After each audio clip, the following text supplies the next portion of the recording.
So this is what we had before. This is the loop rule summary. Now with more than one voltage source, the current, if the current comes out as positive, um, then we know we got the current direction the correct. But if it comes out as a negative, that means that we got the number right. It's just that the direction of the current is opposite of what we pictured. All right, so um, let's practice our loop here. I'm gonna have you try it here. Let's start from the top left, make our loop come around, and we'll make the current come around this way, so we're all on the same page. Yeah, we'll go ahead and practice this one. Pause the clip and give this a try. Then when you're ready to check, you can hit play to continue. All right, so we should get for the first one -5 times I, and then going from the negative to positive terminal, positive 3 volts. The current and the loop are in the same direction for the 19, so -19 times I. Same thing for the 3 ohms, so -3 times I. And then from the negative to positive terminal with the 18 volts, positive 18. We add them up and we should get 0.78 amps. Okay, so now we are ready to take a look at a situation where we have 2 voltage sources and we have different resistors, and we're going to try to figure out what's going on here. So we actually have 2 loops that we're going to be looking at here. We have the top loop here. We know that in the red, what I've marked red here in this this section right here, that is all going to have the same current, right? This is all in series here. We know, how about down here? This all, just in this section here, has the same current. And then in the middle, this all has the same current. And so there's actually 3 separate currents in this one, right? And we're going to need to deal with that. And so we're going to assign direction of the currents. We don't know at this point which, what direction it should be. We're just going to assign them. So we'll say the top one, the current's coming around like this. We're saying the middle, the current's coming around like this, and then the bottom, the current's going like this. Now, the only requirement with this is that it makes sense based on the loop rules. And so, in other words, here, current 1 is coming in, current 2 is coming in, and then they combine together to make current 3. And that's what we're saying here, is that current 1 and current 2 are combining together to make current 3. Now, there could have been, any other different combinations that you could have, and that's fine. As long as you set it up and you say, okay, this is what I think is happening, you'll be fine. Because in the end, if the signs work out, then we know we got the current direction correct. If they didn't work out, then, we'll get a negative and we'll say, okay, the current in that particular part is going the opposite direction. So we're going to go ahead and assign loops directions, and I went ahead and on the top one made the loop come around counterclockwise, and then the bottom one loop go clockwise. It's up to you, what you want to do there. But if you notice here, we have 3 unknowns, right? We don't know the current in the top, middle, or the bottom. And so if we have 3 unknowns, we know we're going to need 3 equations, and that's where the substitution and making these equations is going to be important. So we're going to complete the top loop, and we're going to stop at the start at the top right corner. The first thing that we encounter is that voltage source. So we're starting in the top right loop, and we encounter that first voltage source is 6 volts. All the resistors are 2 ohms, and so going from the negative to the positive terminal, we have positive 6. And then when we get to the next one, I1, it's going to be I1 times -2, because the current and the loop are in the same direction. And the reason we have to use I1 is because that's the actual current going through this resistor. Next, as we go through here, we have I3, and the loop and the current are in the same direction, so it's going to be I3 times -2 as we go through this one. And then as we finish up, it's going to be -2 I1, because now it's current 1 going through here, and then it closes out. For the bottom loop, we have the first thing that we encounter here is the I3 times this resistor, same direction of the loop as the current, and we've got that -2 I3, and then we come around -2 I2 as we pass through this one, and Then we go from the negative terminal to positive terminal with 6 volts. So positive 6 as we do that, and that finishes that loop. Now, we've already talked about this, what's happening at this spot, right? We have I1 and I2 coming together to make I3.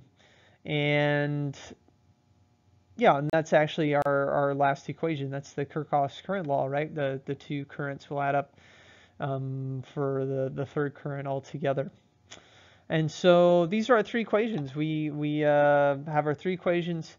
We have our three unknowns. And we're going to be able to figure out which ones are the current in all three, actually. Three equations for three unknowns. Now, when I made this problem and I made the solution, I made a mistake, and I decided to keep this to show you what could happen if you don't really have a plan, or you think you do and you go through and it doesn't work. And so I'm going to show you that. So what I tried to do here is I said, okay, well, I'm going to substitute I1 and I2 in for I3. And I did that, right? And I placed that in there. I factored it out, and I've got all that. And so I'm left with, I1s and I2s. And, I substitute, and that's fine. Get it all to I1. Now, I placed this, right? I kind of simplified this to I2 minus I3. I placed that in there. And then I learned my mistake. I placed that in there, and I still have two unknowns. I don't know I2, and I don't know I3. And that's a problem, right? So as we substitute, we have to, kind of set it up to where things are going to cancel out, and it'll be helpful. So yeah. So we got to make sure to isolate for what we need. So instead of doing that, I separate or isolated for I1 in here, and then I could substitute this in for here. So when I place I3 minus I2 in for I1, that's what it looks like here. I just substituted in here. And this will be good because now I have I3 and I2. And then once I simplify, that's all I'm left with here, I3s and I2s.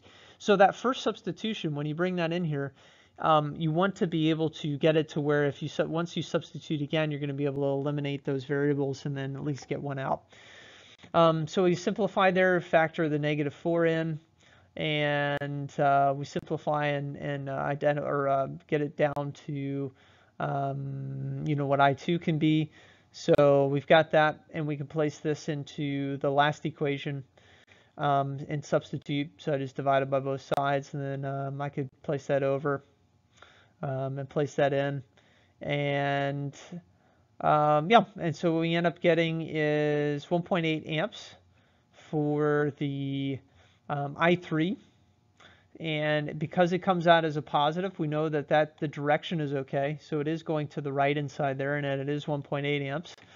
When I place this back into here, I can get what the current is, and this is giving me positive 1.2 amps. So that means that I2 is in the correct direction. If this came out as a negative, it just means that the current would be going opposite. And then lastly, I1 is 0.6 amps, and so that's positive. So the current is going it is actually going this way, and that's what it really is doing, and that's all set there. Okay, so now that we've practiced that first one, I'm going to have you practice this one, just so that we're all on the same page. Let's establish the currents here.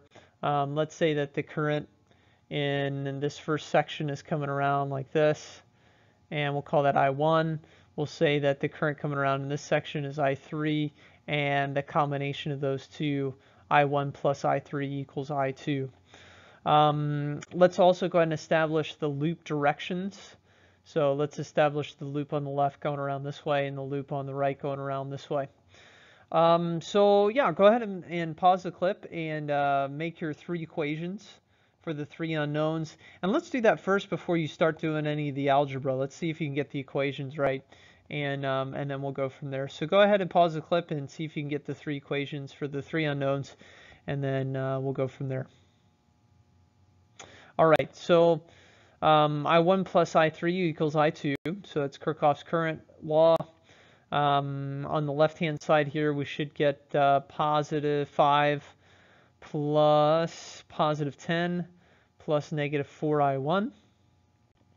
Over here we should get positive 5 plus negative 4i3 plus positive 5 plus negative 4i3.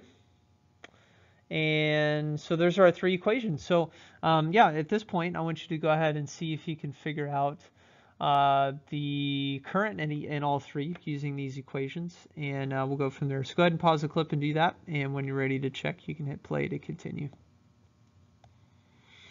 Okay, so the current in here, 3.75 amps.